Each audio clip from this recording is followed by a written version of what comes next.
Good evening, you're watching Just the News. I'm Amita Balachandra. We start off our top story with Sri Lanka's economic crisis.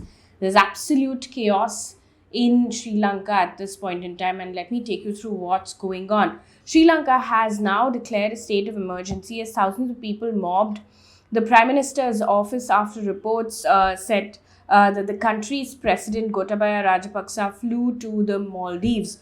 Now, that was a report that came in the morning. The Quint has now reported that he would leave for Singapore from Maldives. Now, protesters had also stormed the president's official residence on Saturday. In fact, had set the Prime Minister's private residence on fire subsequently as well.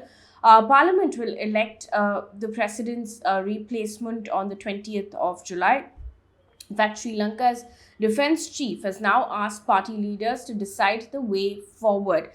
Protests, however, continue in Sri Lanka. According to PTI, the Maldives National Party expressed displeasure on the government's decision to allow Gotabaya Rajapaksa to travel to the country. The party says that it will move in motion in the House seeking explanation for the decision from the government.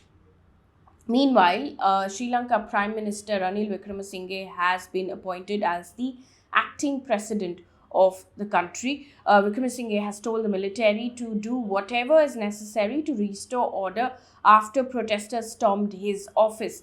According to PTI, Sri Lankan military has called for a political resolution to maintain law and order. In the meantime, protests continue. Protests have been going on for months now, considering the country battles its worst ever economic crisis since independence.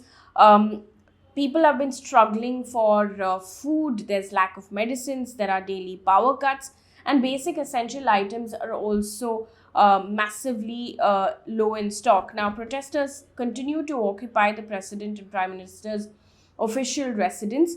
A curfew has been imposed in Western Province, which includes the capital, Colombo. Meanwhile, there were reports earlier today that alleged that India helped Sri Lanka's president to flee the country. The Indian High Commission, however, has dismissed media reports claiming that India facilitated that. It's called the reports baseless and speculative. Indian High Commission in Sri Lanka further tweeted, and I quote, "It is reiterated that India will continue to support the people of Sri Lanka as they seek to realize their aspirations for prosperity and progress through democratic means and values, established democratic institutions and constitutional framework." End quote. Now, if you want to know what the crisis is really about and why there's this massive economic crisis in Sri Lanka, we've done an explainer on what really is going on as far as the economy is concerned in Sri Lanka. Do take a look at it. It's up on our YouTube channel. Moving away from this big story now, the center in India has announced free booster doses of COVID vaccine for all adults from the age of 18 to 59 over the next 75 days. It will start from Friday, which is the 15th of July. Now, booster doses for 60 plus and healthcare workers were already free before. This decision was taken as less than 1% of the target population of 77 crore in the age group of 18 to 59 have been administered with the precaution dose. Now, booster doses can be taken 6 months after the second dose.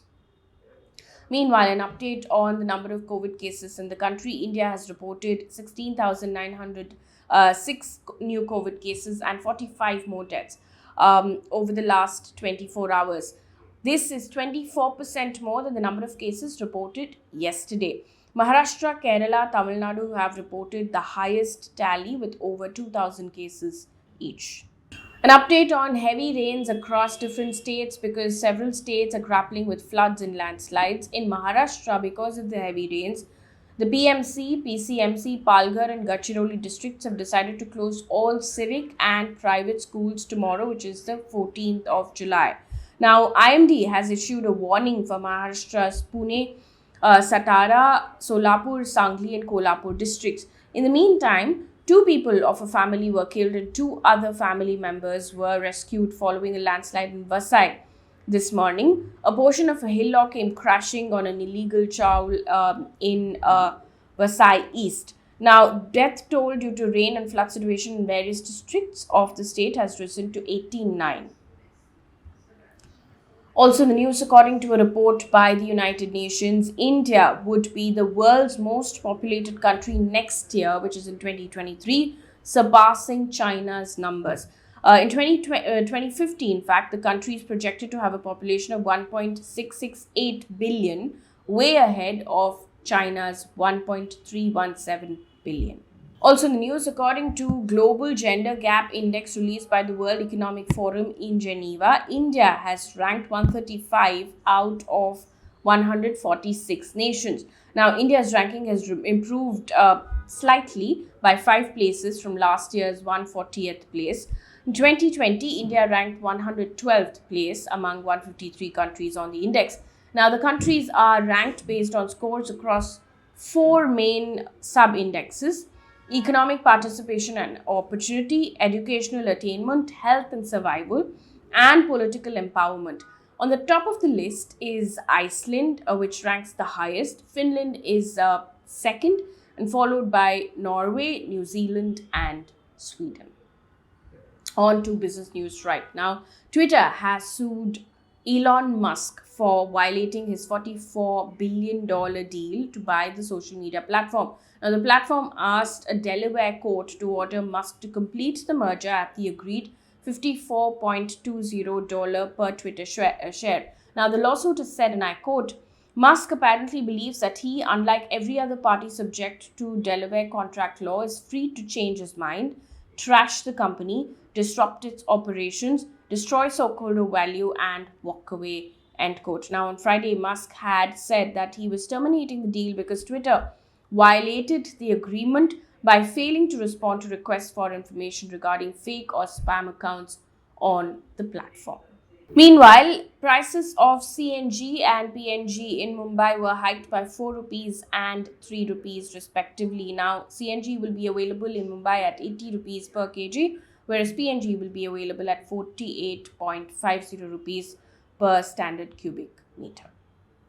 On to environment news right now. Around 600 firefighters, supported by 6 water bomber aircrafts, are battling to contain 2 wildfires in southwestern France. Now, the wildfires have already burnt over 1,700 hectares of land and prompted evacuation of thousands of tourists.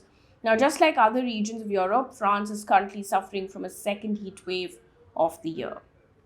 One piece of good news before we wrap things up here on this bulletin. This is also our sports news for the day.